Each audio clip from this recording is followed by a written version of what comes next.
dia, graça e paz, bom dia, boa tarde, boa noite. Eu não sei em que momento você vai estar assistindo a nossa lição de hoje, mas é uma alegria poder dividir esse tempo com você.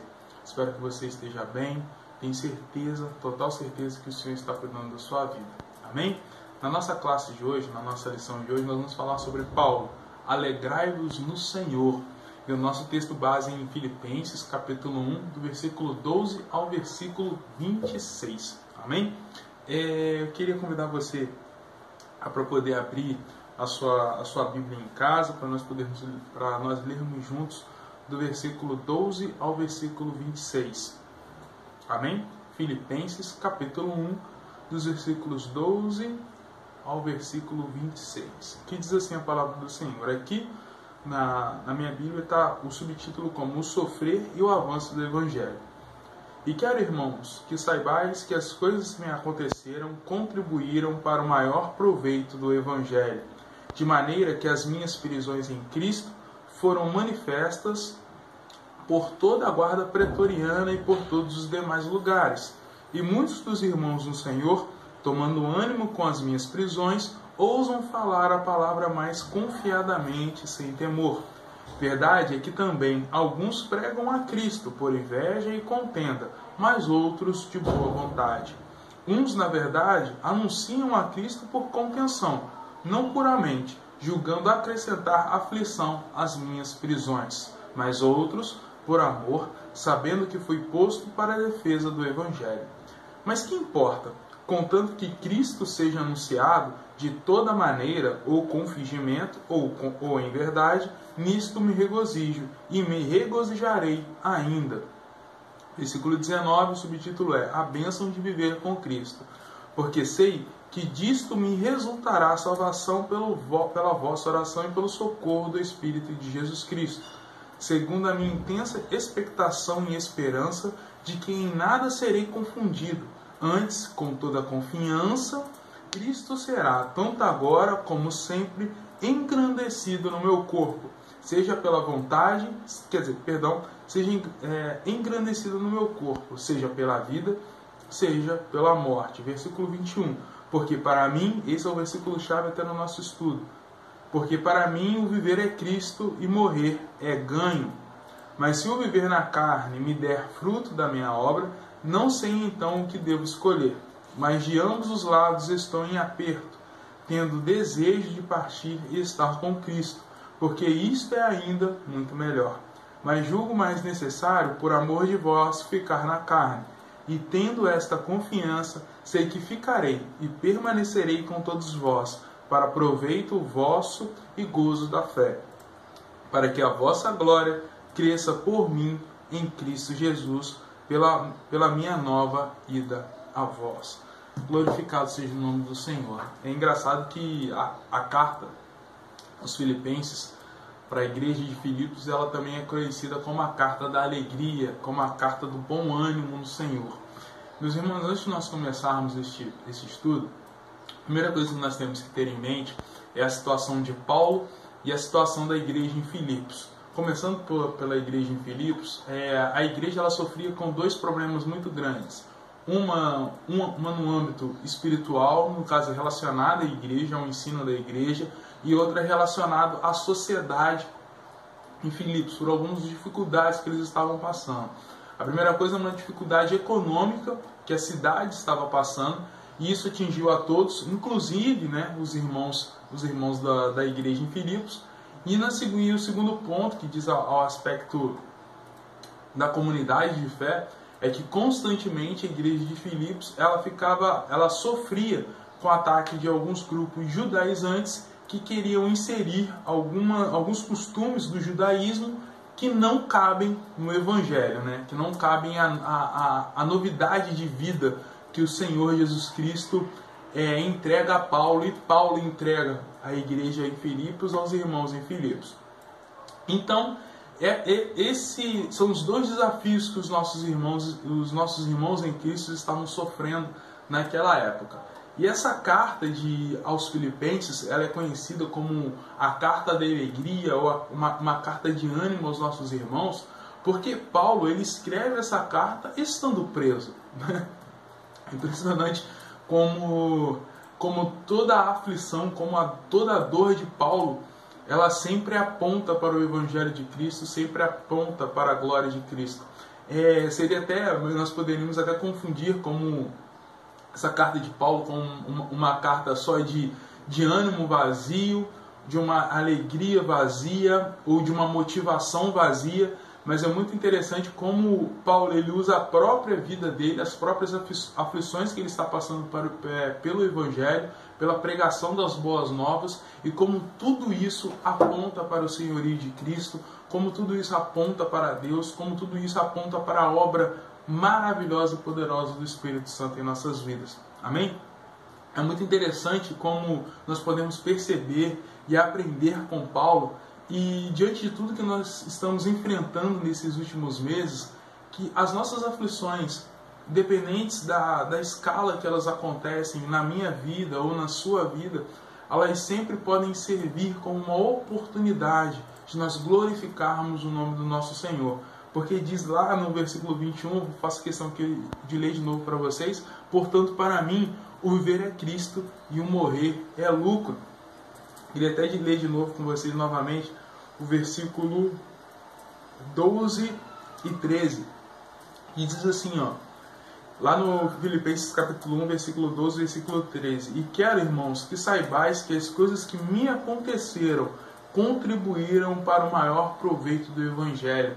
Que tudo que está acontecendo na vida dele, por mais que esteja sendo difícil na carne dele, está apontando para Cristo. De maneira que as minhas prisões em Cristo foram manifestas por toda a guarda pretoriana e por todos os demais lugares. O que isso quer dizer? Que em meio aos guardas, aos locais onde ele esteve preso e onde ele estava preso, e as autoridades que estavam acima dele, as pessoas que estavam naquela região, puderam conhecer o Evangelho de Jesus Cristo, o nome sobre todo nome, que é o nome de Jesus Cristo, por intermédio da aflição que ele estava passando, que é estar preso.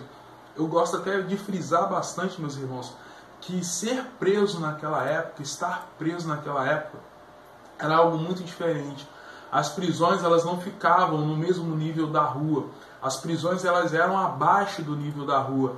Eram em lugares escuros, onde não batia sol, onde tinha ratos, doenças, esgoto, né? Porque não tinha saneamento básico naquele ambiente. Então era um ambiente sujeito a inúmeras doenças. Eles não ficavam somente presos dentro das celas, mas eles também ficavam acorrentados dentro das células. Eu estou com célula na cabeça porque daqui a pouco eu tenho que subir para a igreja, então eu estou com célula na cabeça e célula na igreja, então as duas coisas estão batendo dentro desse meu cabeção. Gosto muito. Mas o que acontece? Então a prisão hoje já é ruim, mas prisão naquela época era extremamente ruim, era extremamente insalubre. Obrigado, Raquel. A Raquel acabou de dar uma luz aqui à ideia. Então, diante disso tudo, Paulo enxerga a oportunidade do nome do nosso Senhor ser engrandecido em meio às tribulações. E por que Paulo diz: alegrai-vos no Senhor, meus irmãos? A alegria do Senhor é a nossa força.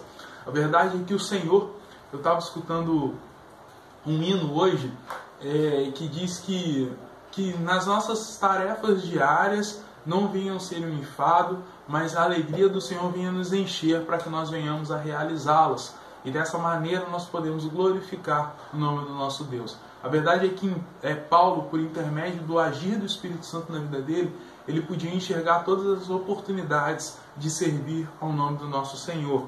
Então por isso que ele diz aos irmãos em Filipos: irmãos, eu sei que vocês estão sofrendo problemas, inúmeros problemas, tanto na sua vida, entre aspas, tá, meus irmãos, bem entre aspas, na sua vida secular, no seu dia a dia, como vocês também estão sofrendo na sua vida dentro da sua comunidade de fé, sofrendo com esses ataques que não fazem parte da sã doutrina.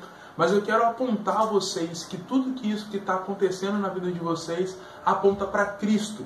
E nisso nós devemos nos alegrar. Nisso o Senhor vai renovar as nossas forças para que nós venhamos a continuar e o nome do nosso Senhor venha a ser engrandecido acima de todas as coisas. Amém? Então é uma carta de ânimo, é uma carta de impulsionamento, mas um impulsionamento que provém do Espírito Santo de Deus e que aponta para Jesus Cristo. Não é algo vazio, não é oba-oba, não é barulho de lata vazia, mas é um barulho santo e poderoso que aponta para o nosso Senhor Jesus Cristo. Amém? E no estudo de hoje nós aprendemos 3 coisas de suma importância nessa carta de Paulo.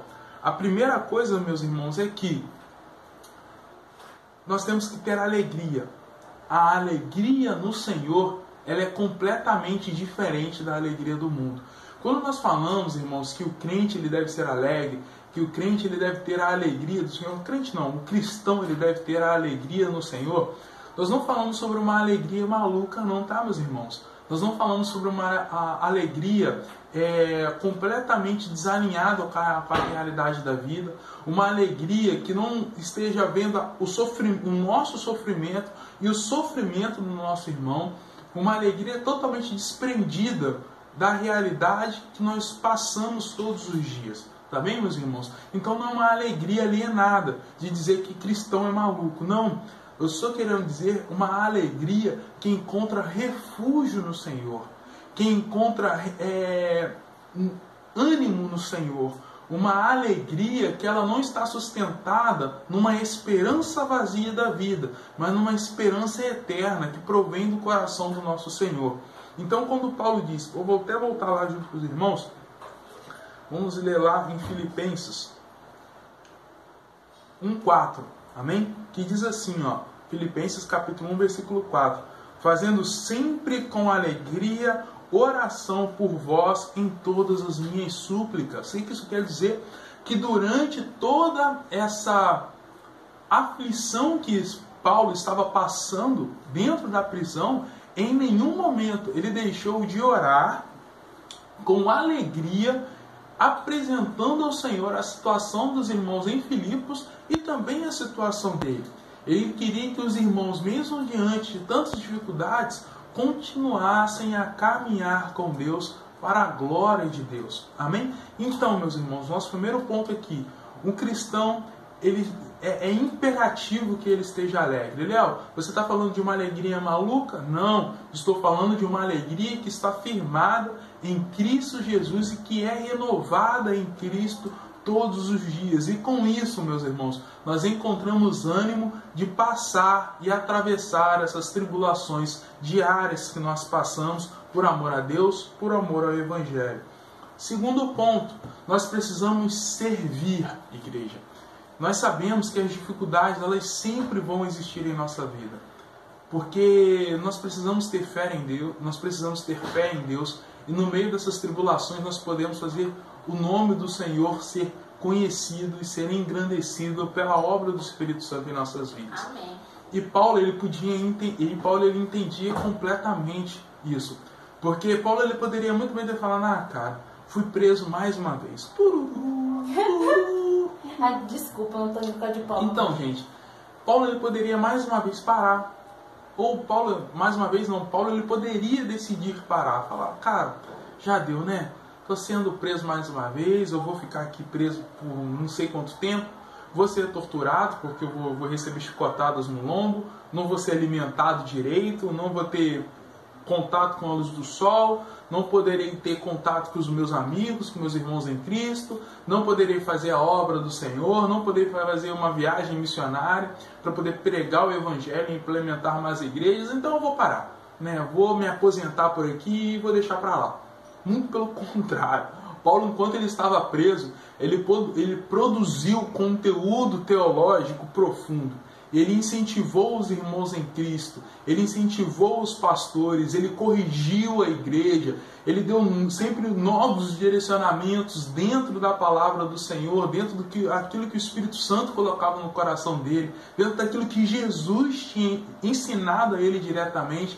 Ele conduziu a igreja na doutrina dos apóstolos, estando preso, sem poder mandar o WhatsApp, sem poder mandar e-mail, sem poder fazer videoconferência pelo Zoom, pelo WhatsApp, pelo Messenger, não, escrevendo cartas, perdendo noites de sono por amor a Deus, por amor ao Evangelho, por amor a vidas, por amor a Deus acima de todas as coisas. E as cartas nesse conceito, nessa época, elas demoravam muito tempo para chegar. Raquel tá fazendo uma observação aqui, que nesse tempo não existia FedEx, não existia Correios, né? Não existia Sedex, não existia Deadlog, existia somente cavalo e gente andando por estradas perigosas, muitas vezes não estando em ótimas condições, nós ainda demoravam semanas ou meses para poder chegar até o destinatário. Então, meus irmãos, as dificuldades da vida, o que nós devemos entender com isso? Que elas não podem impedir que eu e você venhamos a trabalhar no reino do Senhor, que nós venhamos a empregar os dons e talentos que Ele tem nos dado para a boa obra dEle, para que o nome dEle seja engrandecido e seja conhecido.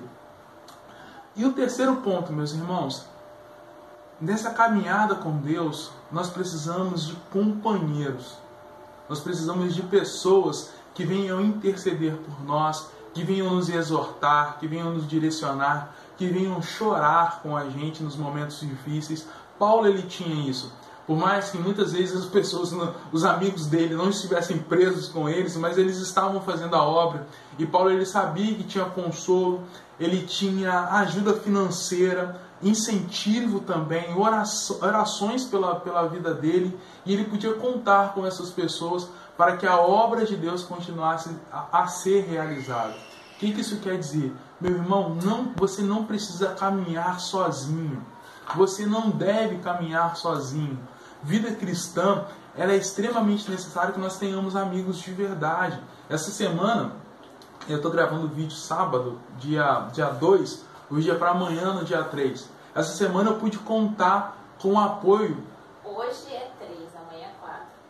Ah, então a Raquel está me corrigindo aqui. Amanhã é 4, hoje é 3. Eu estou completamente perdido no negócio de dia. Mas essa semana eu pude contar 2 vezes com amigos bem chegados, que são irmãos em Cristo, pedindo oração, pedindo cobertura espiritual em oração, que eles orassem pela minha vida, para que o agir de Deus continuasse a prosseguir dentro da minha casa, dentro da minha família.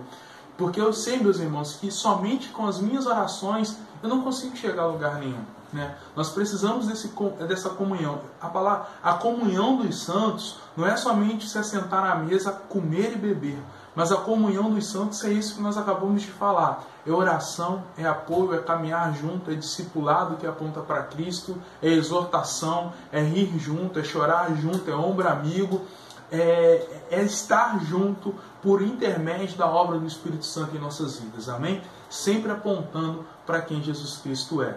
Então, meus irmãos, a palavra do Senhor hoje é: alegrai-vos no Senhor, porque para nós o viver é Cristo e o morrer é lucro, porque nesse lucro nós vamos encontrar com o nosso Senhor. Amém? Amém?